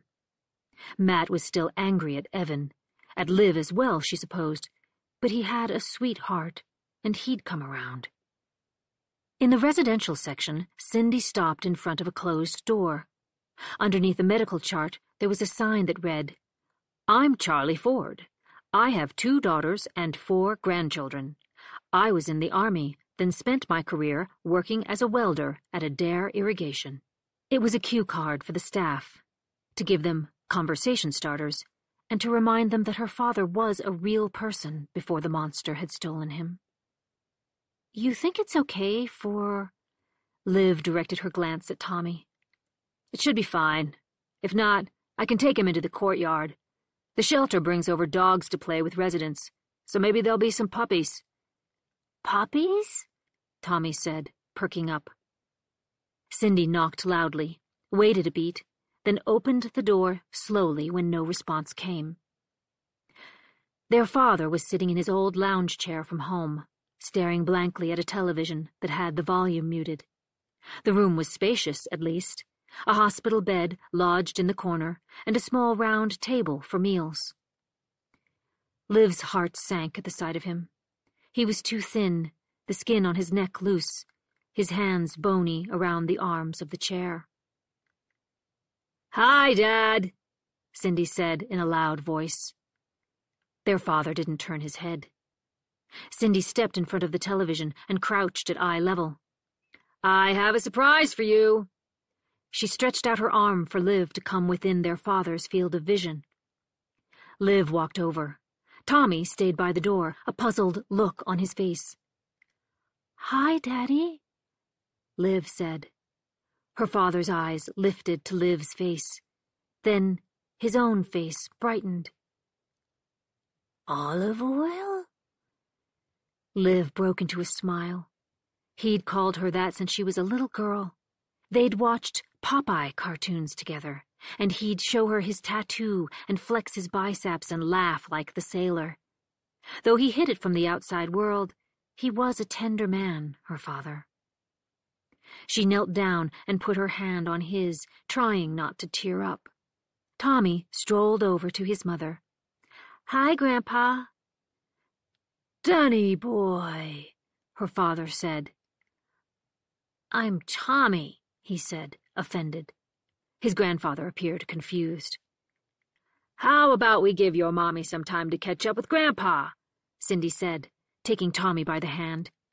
He hesitated until Cindy added, "Was that a puppy I heard barking?" Liv mouthed, "Thank you," as they left the room. It was then she saw the sadness in her sister's eyes. Cindy had their father's face, but Liv had his heart. She pulled a chair from the dining table and positioned it next to the recliner. They watched the muted television, a sports channel, for a long while. Her father held her hand, intermittently turning to her and smiling. Unexpectedly, he blurted, "Where's Eddie Haskell?" It was her father's nickname for Noah Braun, Liv's high school boyfriend and the soon-to-be governor. Haskell was a character from an old television show known for his insincere flattery and sneakiness. The nickname wasn't meant as an insult, just a recognition that Noah, with his politician's charm, even as a teenager, wasn't fooling her dad. Liv was about to explain that she was married to Evan, but her father's 1,000-yard stare had returned. He was like a time traveler, jumping from year to year, place to place, the timeline scrambled along the way. Liv's mind did its own time travel. She was home on a break from Northwestern and had a dilemma. There was a boy, someone new, a decision to be made. She'd dated Noah throughout high school, but they'd attended different colleges. At first, they'd stayed close, speaking every night on the phone, spending breaks together. But, predictably, they started drifting. And then Liv met Evan. "What should I do, Daddy?" "Who treats you better?" "They both treat me well." "What do your heart and mind tell you?" "Mine says Noah. He's driven, wants to be governor someday, maybe even run for president. I know with him, I'll have a bigger life." "And your heart?" Liv smiled, thinking of Evan. "I can't explain it, but when he's near me, I feel more at ease than any time in my life. And he's willing to come back to Adair like I want. He says he doesn't care about Chicago or his career. He just wants to be with me, have a family, make a life." Her father rubbed his chin. "I can't make this decision for you, Olive Oil." "What would Mom tell me to do?" Her father gave a fleeting smile. "She'd probably tell you to go for the boy who wants to be a part of your story, not just you being part of his." The grunt of a snore interrupted her thoughts. Her father's head drooped to his chest. Cindy popped her head in. "Tommy's playing with the dogs. The staff said they could watch him for a few while we talk to the director." Liv softly removed her hand from her father's and stood. She kissed him on his head. "Let's get this over with." Chapter 22. The director of Twilight Meadows smiled at Liv and gestured for her to take a seat. Dennis Chang wore khakis and a Mr. Rogers sweater. His desk was paperless, the office spotless, the domain of a perfectionist. Cindy didn't say anything, just plopped down in the seat next to Liv's. "Mrs. Pine, thank you for meeting with me." "Call me Liv," she said, trying to build rapport. If she couldn't convince this man to let her father remain at the home, it would be a disaster. "Liv," Chang said. He took a breath. "I'm sorry to meet under these circumstances." Liv nodded. She didn't recall any Asian families back when she was in school. Nebraska wasn't a cultural melting pot. But Adair was more diverse than most areas. Adair irrigation attracted people from all over the country, luring executives with high pay and a cheap cost of living, the promise of an idyllic Mayberry existence for their kids. Even after moving away, the company was a mainstay in the Pines' lives. Evan's main client at his accounting firm was Adair Irrigation. Her father's best friend from high school had been a vice president and had stuck by Evan even after he'd transferred to the Chicago office. "I really hope we can work something out," Liv said. "My father was a pillar of this community. He raised a family here, like his father. He worked at the plant for 40 years, coached high school football, and he's a kind, sweet man. He just—" Chang held up a hand, not aggressively, just an assuring gesture that she didn't have to go on, that he knew all this. "No one is questioning your father's character, or the many, many contributions he's made to this community. It's just that, given his condition, I'm not sure we have the ability to give him the care he needs and deserves." Liv felt her eyes welling up. Perhaps it was seeing her father, being back in this town, but her emotions were raw. "Is there anything we can do? Maybe we could arrange to have an extra caregiver check on him periodically. Or maybe we can talk to his doctor about his meds. I saw him today. He was a bit confused, but—" She turned to Cindy for backup, but her sister just sat silently, something resembling a scowl on her face. Liv added, "He's lived in Adair his whole life, and the other facilities are so far away, and—" She didn't finish the sentence, noticing that Chang was about to say something. "As your sister may have mentioned to you, we've been talking about possible solutions," Chang said. Liv looked at Cindy, who remained quiet. "Here's the thing," Chang said, leaning forward. "My company has been trying to open several other facilities around the state, and we've been having licensing issues. One of our competitors has been raising baseless complaints, not about resident care," he added quickly, "but that we're unfairly undercutting on price and trying to run other facilities out of business." Liv wasn't sure where this was heading. Governor Turner wasn't receptive, but the lieutenant governor, an Adair native, as you know, was always willing to at least hear us out. But his hands were tied. Chang shifted in his chair. "You may have heard that—" "That Noah Braun will take over for Turner," Liv said, finishing his sentence. And there was the rub. Chang nodded. "I understand you were high school friends, and you may hold some sway with Braun." Liv's hard stare returned to her sister, who didn't look back at her. Then, against her better judgment, Liv said, "Tell me what you need me to do." Chapter 23. Sarah Keller. Even in the late afternoon, the State Department lobby was bustling. Men and women in business suits stood in line to check in at the long security desk stationed at the center of the atrium. Flags from around the world lined the perimeter. Keller thought she saw a national news correspondent, blonde hair and big sunglasses, walking out of the building with an entourage. After checking in, Keller and Stan were whisked up to the 5th floor. Unlike the modern glass and steel lobby, it had the feel of an old-time country club. Lots of portraits, heavy rugs, dark wood. Before they entered the back offices, a woman at yet another reception desk gave them a small key with a plastic fob engraved with a number. The receptionist directed them to a wooden cabinet that had tiny numbered drawers with keyholes. "Please store your phones in there," the receptionist said. They didn't need to check their firearms, just the real security threat. Their cell phones. Brian Cook was another tall man. Sweet mother, Keller thought. But unlike the beefy FBI deputy director, Cook was thin and athletic, with a Midwesterner's affability. Following quick introductions, Stan said, "Thanks for fitting us in on short notice." "No worries," Cook said, directing them to a work table. His office was small for someone so high up at the State Department, Keller thought.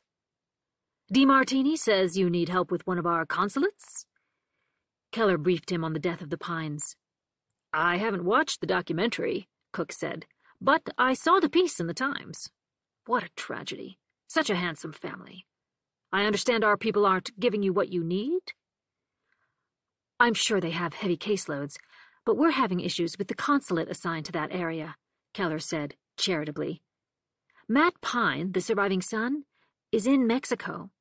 A consular officer was supposed to meet him at the airport to take him to Tulum to get the bodies released, but the consulate rep never showed, and he's not returning my messages. What consulate office is Tulum? Cook said, more to himself than to Keller and Stan. Still sitting, he wheeled his chair to his desk and tapped on his computer. He squinted at the monitor.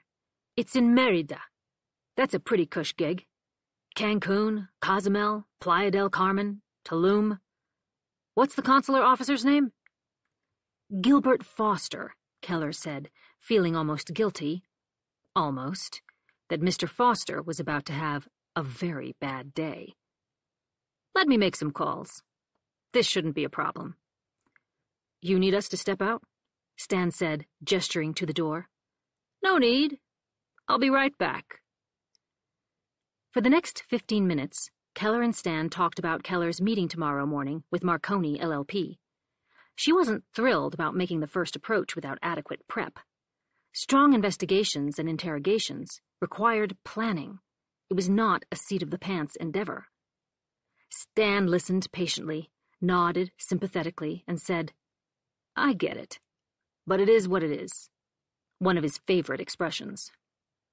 Just scheduling the meeting may spook them, Keller said, and then they'll start destroying evidence. Not if you make it about Evan Pine. A routine interview about the death of one of their former employees who died abroad. And don't tell them you're coming. Just show up. That all sounded right. And I thought you said we already had the goods on Marconi, Stan added. We do, but what? We can't afford to get analysis paralysis on this one. It was another Stanism. Analysis paralysis. The problems of agents not wanting to make an arrest until every single conceivable piece of evidence, the records, the wiretaps, the witnesses, were tied up in a neat bow. Was she being too timid? Too cautious? She had Marconi dead to rights on the records. But money laundering prosecutions were complicated. The targets hired expensive defense lawyers who hired fancy financial experts who either explained everything away or made it so damn complex that a jury couldn't possibly understand the case. These prosecutions had no CSI or DNA evidence, which juries had come to expect from watching television. It all typically came down to a terabyte of bloodless records. In Keller's experience, you needed a live person, an employee or another insider, to convey the story to the jury. She had the records, but no flesh-and-blood witness. Tell you what, Stan said. I'll ask the Chicago office to back you up. If things go south, you can give them the signal, and they'll grab up all the computers and servers. I know the SAC, Cal Buchanan. He's a BSD, but effective. BSD was bureau shorthand for the most aggressive agents, the ones who didn't hesitate to put the government's heavy foot on someone's neck. The charming acronym stood for Big Swinging Dick. Keller nodded. There was no point in debating it. Cook finally returned to the office. The bodies will be released today. They're at a funeral home in Tulum that has experience with expedited shipping of HR. The HR and personal effects will be sent to a funeral home in Nebraska, and the Bureau can decide how it wants to take things from there. HR, Keller thought. Human remains. What an impersonal way to refer to someone's family. You have a new contact, Cook continued. Carlita Escobar.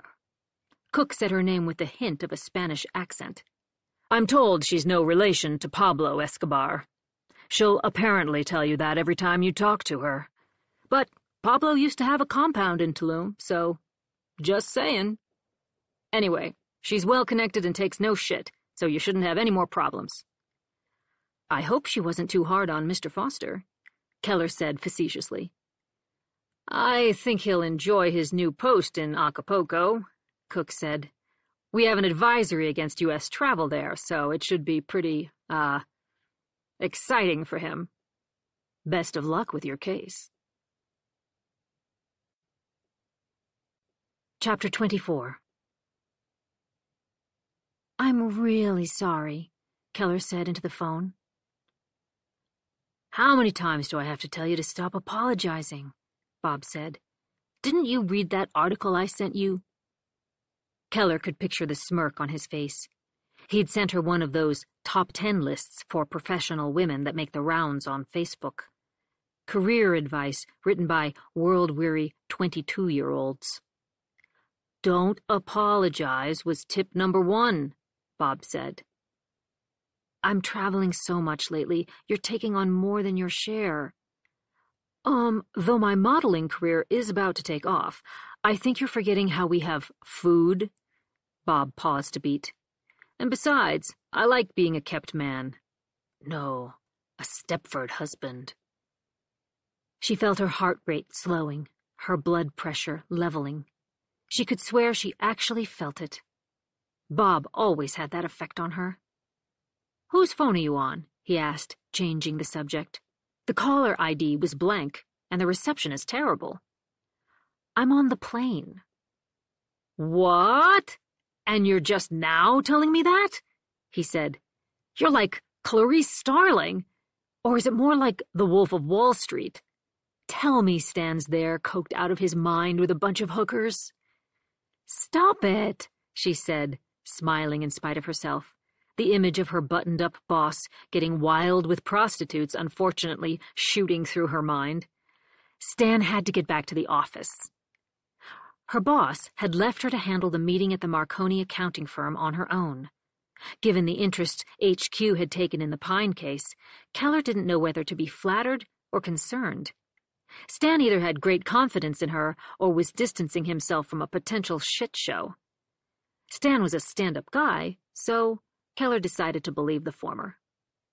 So what's in Chicago? Bob asked. Probably blowing up 2 years of work on my cartel case. Keller had the Marconi file spread out on the work table in front of her. Wow, they really want to know what happened to the Pines, Bob said. The power of television, I guess. And the president's daughter, a law student and fangirl of a violent nature. I hope you're kidding. Keller didn't reply. When do you think you'll be home? I'm not sure. I'm going to hit the accounting firm in the morning, and if I have time, try to talk to some of the girls' classmates. I doubt it will go anywhere, but might as well while I'm there. She hesitated, then added, I won't be surprised if they want me to go to Nebraska. That's where they're sending the bodies. She'd tried calling Matt Pine, but it went right to voicemail. She'd texted him as well, but he'd ignored her, or his phone was dead. There was a beat of silence on the line. She almost apologized again, but then Bob said, I'm proud of you, you know. Tears welled in Keller's eyes. I love you, she said. Right back at you, G-woman. Give 'em hell tomorrow, he said. And in an exaggerated tone of urgency, he added, I need some deep dish. It's Chicago, for Christ's sake. Chapter 25. Matt Pine. Matt watched from the cover of the woods as a car jerked to a stop in front of Hank's Toyota. A car door slammed and a figure stalked to Hank's driver's side. In the darkness, all Matt could make out was the form of a man. He must have worn heavy shoes, boots perhaps, because they crunched loudly in the gravel shoulder of the country road. The man stopped, said something Matt couldn't make out, then did something that caused Matt's heart to free fall. He started sprinting toward the precise spot where Matt was hiding. Instincts took over, and Matt turned and hauled ass. He darted through the brush, branches lashing his face, thorny bushes snagging his shirt. A light, the beam from a powerful flashlight, locked onto Matt's back, a long shadow before him. Matt hurtled over a downed tree, then cut sharply to the right, then left, then right again, trying to evade the spotlight.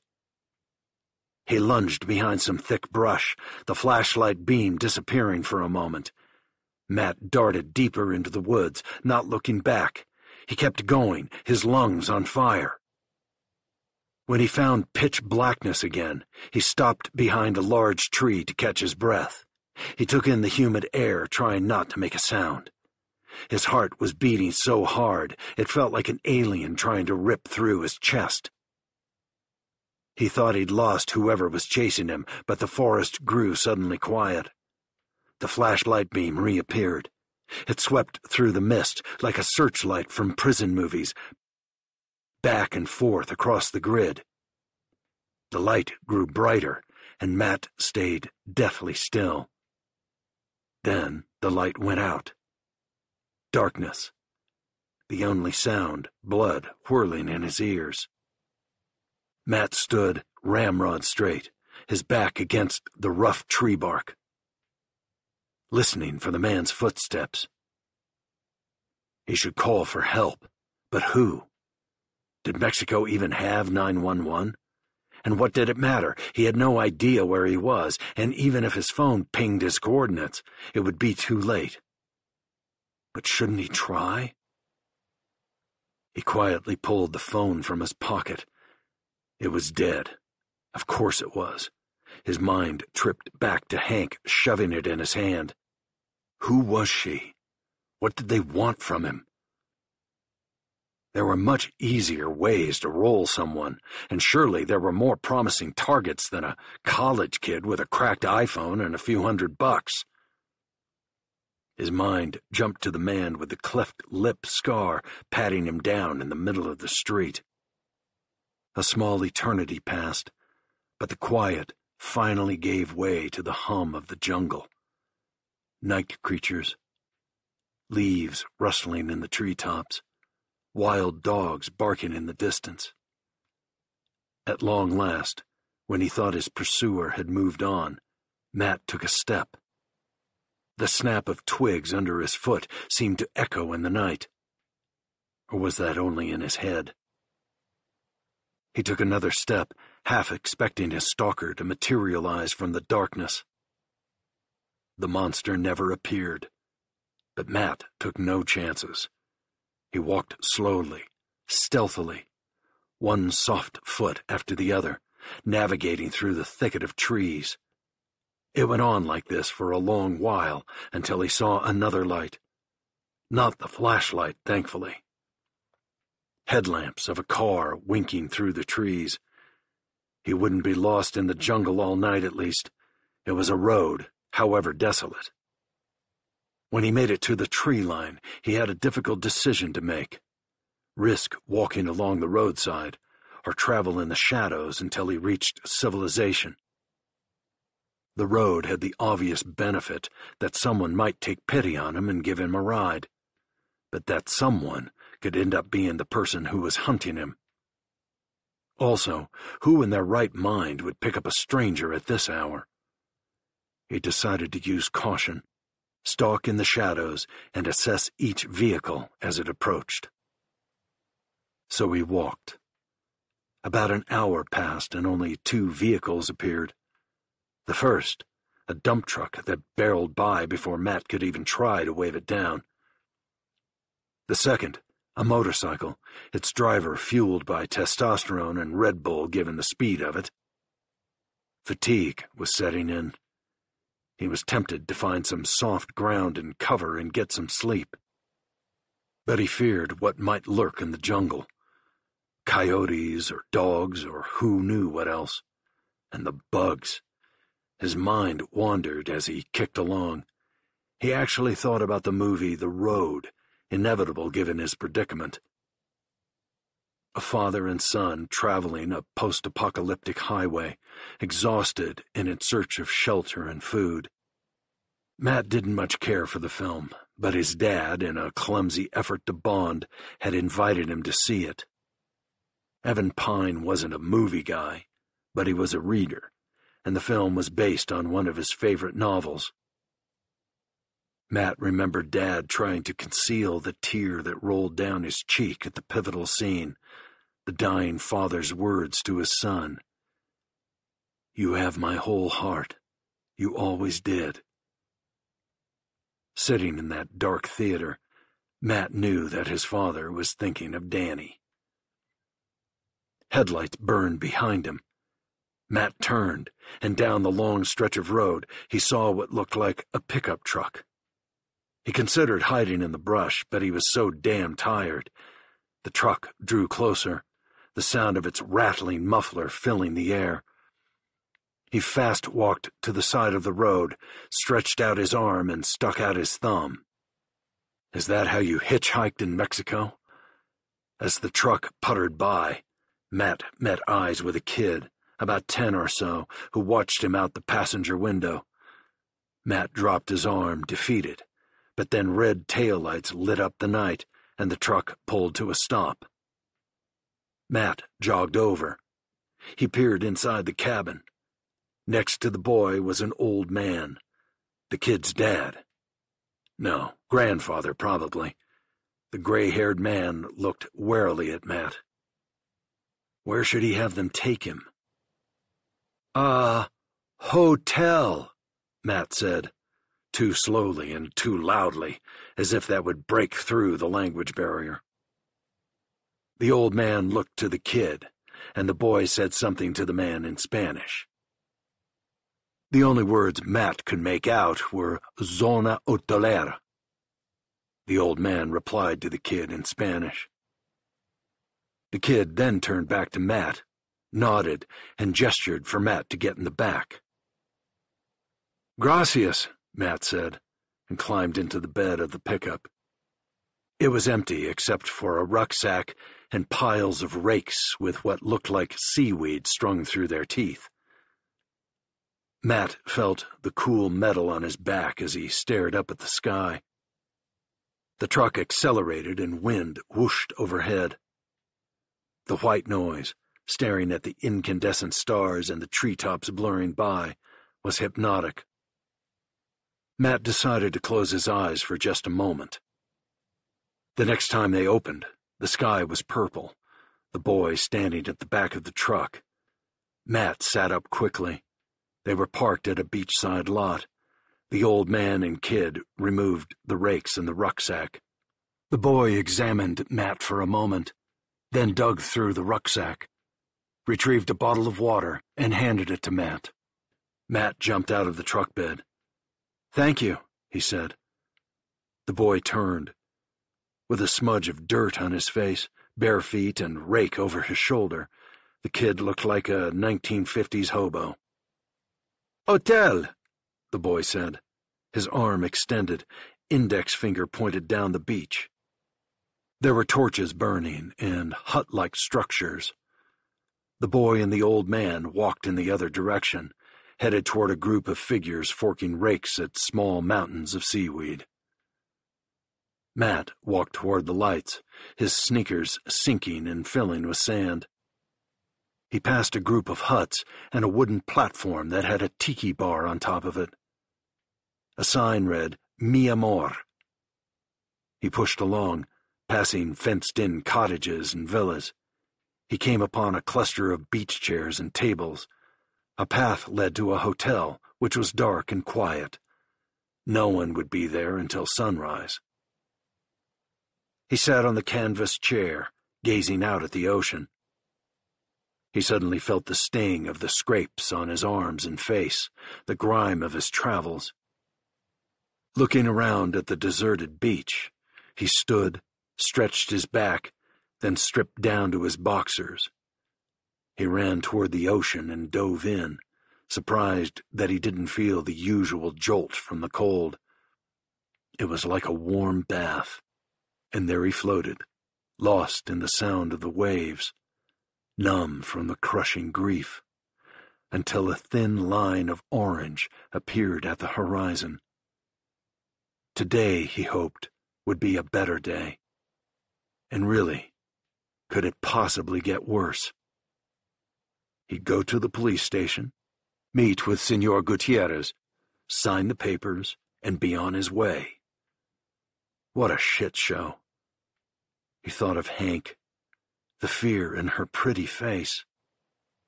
He felt hollowed out his thoughts fuzzy, like the whole thing was just a bad dream. A very bad dream. Chapter 26. Maggie Pine. Before. Maggie awoke to a feeling of dread and a loud thunk. She swung her legs out of her bed and went to investigate the noise. In the hallway, she found 2 suitcases strewn haphazardly on the floor. Another fell from the hole in the ceiling. Then her father's feet appeared on the folding ladder attached to the attic door. Her dad's eyes flashed when he saw her as he descended. "Morning, Magpie," he said. "Hope I didn't wake you. I'm just getting the bags for our trip." "I can see that," Maggie said. This was really happening. A good night's sleep hadn't made him think more clearly. Cooler heads hadn't prevailed. Maggie should call her mom. She was the best at talking her father down. "Dad, you're not serious about Mexico. I don't think—" "Why wouldn't I be serious?" "It's just kind of, I don't know, sudden." "It's your senior year. You're leaving us soon, and you deserve a trip. Besides, my doctor said a vacation would be good for me. While we're there, we'll check things out from the call." He said it so casually that it all almost started to make sense. But Maggie knew better. "I think you need to consider that it was a prank. I mean, putting aside that, Charlotte is, dead, why would her cell phone have the name of the nightclub? It's weird, and it's super easy to spoof a caller ID." "Well, that's why I have you, sweetie."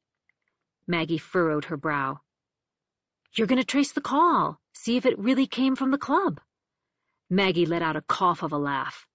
"I am I? And how will I be doing that?" Her father clutched the handle of one of the suitcases. "You'll figure it out. You always do."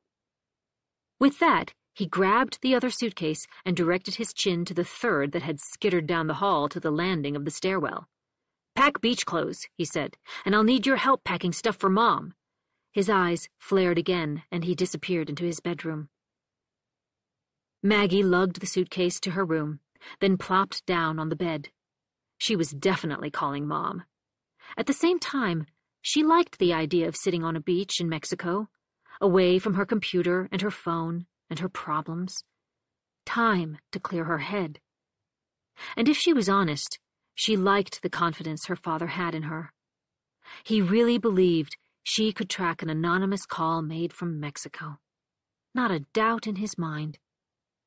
Still, she needed to get Mom involved. She tapped out a text. "You might want to call Dad and ask him about Mexico. ... She considered telling her mom to call her, that they needed to talk about something important, but she tossed her phone on the bed. She reached for the laptop on the nightstand. She didn't want to look, but she needed to. She pulled up the Danny Pine site. More cruel comments. She read a few of them, then slammed the laptop shut. She felt the tears coming again. No, she decided. Screw them. She had nothing to be ashamed of. She'd done nothing wrong. She wouldn't be intimidated. Eric was a piece of garbage, and she wouldn't let last night define her. She opened the laptop and started tapping out responses to the vitriol. But she stopped suddenly. Trolls fed on hate and drama and engagement. Instead, she'd simply take away their platform. She clicked on the keys until the Danny Pine sites were all deactivated. Temporarily, anyway. Her brother had enough problems without her drama. She'd give things time to calm down. Her classmates' attention span was limited. Things blew over quickly. Now she'd distract herself with a project. She thought of her father, the feverish look in his eyes, his unwavering confidence in her. You'll figure it out. You always do. She reached for her phone again and scrolled through her contacts. She clicked on the number for the call. A phone call. When was the last time she'd made one of those to someone other than her parents? Such an antiquated method of communication. But it's what you did if you didn't want to write something down. If you didn't want a written record. If you were going to do something illegal.